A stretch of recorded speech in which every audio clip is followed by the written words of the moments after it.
a sus bebés. Hace 4 años estaba pasando por un proceso muy difícil en mi vida. Estaba enferma y estuve alrededor de 2 o 3 meses en el hospital. Muchos doctores creían que tenía cáncer, otros creían que tenía lupus, inclusive dijeron que podía tener VIH. Hubo un doctor que lo único que me dijo era que estaba mal, lo cual era obvio, que me iba a morir y que tenía que decirle a mi mamá la verdad. La verdad era que soy gay y ese doctor me violentó y me discriminó por serlo. Para él el único factor de importancia en ese momento era mi orientación sexual. Ni siquiera era cómo me sentía, cómo se había desarrollado mi enfermedad o qué tenía que hacer para curarme. No importaba qué decían siquiera los estudios. Me vi básicamente obligada a salir del closet en frente de doctores, de enfermeras, de otros pacientes y de mi mamá, porque básicamente lo que me dijeron fue, si no lo dices, te vas a morir. Yo me sentí desvalorizada, me sentí triste, tenía mucho miedo de la reacción de mi mamá, de mis amigos, de mi familia en general. Sentía que estaba siendo exhibida y al doctor no le importó. Él básicamente me hizo sentir como si estar enferma fuera culpa de mi orientación sexual, lo cual no era así. En México, la orientación sexual es la tercera causa de discriminación y más del 70% de las mujeres lesbianas sufren algún tipo de violencia, ya sea sexual, física o psicológica. Eso sin contar que en México las mujeres no tenemos asegurada la educación, pero sí tenemos asegurado que en algún momento de nuestras vidas vamos a sufrir algún tipo de violencia. Pero, ¿por qué politizar los problemas de las mujeres gays en México, en Monterrey, en el mundo? Bueno, día con día las mujeres gays somos etiquetadas, se burlan de nosotros, nos hacen apodos crueles, no nos llaman por nuestros nombres, nos llaman por la marimacha, la machorra, la desviada, la tortillera. Y es bastante doloroso y molesto. Es muy feo que crean que nosotras, porque nos gusten o amemos a las mujeres, queremos ser hombres. O que crean que en algún momento de nuestras vidas un hombre nos rompió el corazón y nos fuimos con las mujeres. Es bastante difícil que nos etiqueten y nos hagan prejuicios en todos los lugares cuando nos presentamos. Que incluso para algunas mujeres sea imposible siquiera decir en su familia o en el trabajo su orientación sexual. Esto tiene que parar. Es muy difícil para nosotras estar lidiando con este tipo de discriminaciones. Es muy difícil que crean que ver a 2 mujeres besándose es menos grotesco que ver a 2 hombres besándose. No somos un espectáculo, somos seres humanos que buscamos amar y vivir libremente sin que otros nos juzguen y sin que otros nos acusen. Nosotros lo que queremos son los mismos derechos que los matrimonios heterosexuales, que son los matrimonios impuestos en general por la sociedad.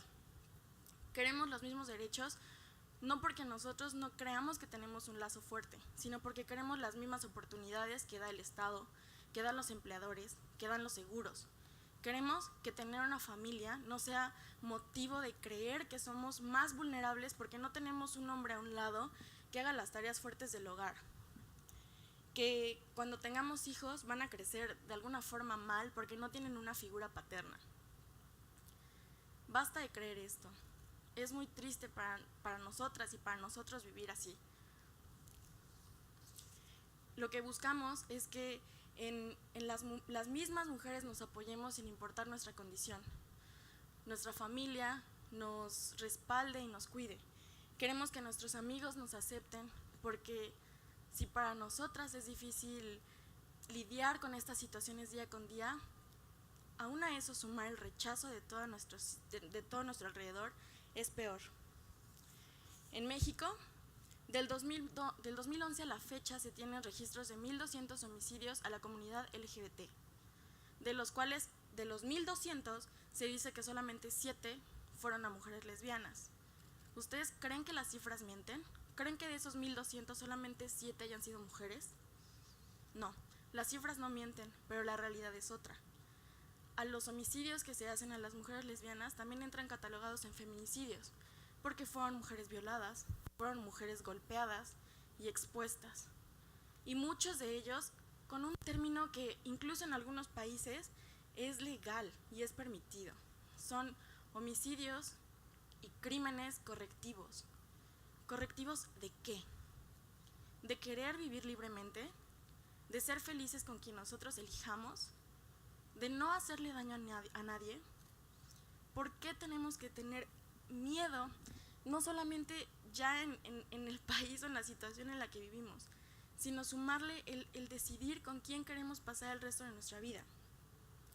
Queremos que todas las mujeres, sin importar su condición, origen, orientación sexual, raza, vivan en un México lleno de oportunidades, en un México donde la discriminación no sea factor, en un México donde todas y todos seamos respetados por igual.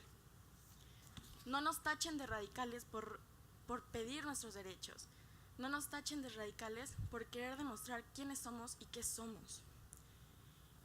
Queremos un México en el que no importa tu condición, tu orientación, tu religión. Queremos un México feliz, lleno de oportunidades. Como les mencioné al principio, los salmones atraviesan todo el océano para poder llegar a los ríos y desovar. Y a lo largo de nuestras vidas, nosotros también vamos a emprender muchos viajes. Ellos, a pesar de que en el transcurso del viaje la mayoría va a morir, lo siguen haciendo porque quieren dar sentido a su vida. Y eso es lo que nosotras queremos. A pesar del viaje y de que sea difícil, queremos vivir libremente, sin que seamos condenadas o seamos acusadas simplemente por nuestra orientación sexual. A lo largo de nuestras vidas vamos a armar y vamos a desarmar muchísimos rompecabezas. En algunos vamos a hacer las piezas claves y en otros no. Pero tú decides si quieres ser la pieza que falta en un México lleno de oportunidades, en un México en el que a ninguna mujer, en el que a ningún ser humano le dé miedo vivir, en un México que quieras presumir, en un México en el que ser iguales sea el común denominador. Gracias.